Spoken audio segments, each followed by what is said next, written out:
משאיות, שקיות עם חלקי גופות, ממש שקיות קטנות.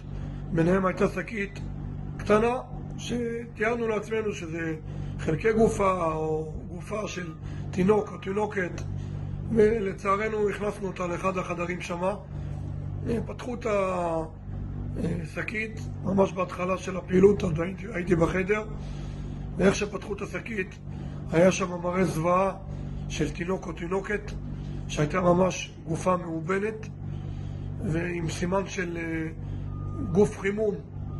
נאמר לנו אחר כך, אחרי שיצאנו מהחדר ועבדו על הגופה לנסות לזהות וכולי, שזאת גופה שככל הנראה של הורים אשר נרצחו בצורה מאוד מאוד זוועתית בבית, ולקחו את התינוק או את התינוקת והכניסו פשוטו כמשמעו לתוך תנור מטבח, וכשהתינוק או התינוקת היו חיים והכניסו את הגופה לתנור, הפעילו את הגופה, הגופה התקשתה ולצערנו ככל הנראה גם התנפחה, וממש הגוף חימום של התנור היה על הגופה עצמה.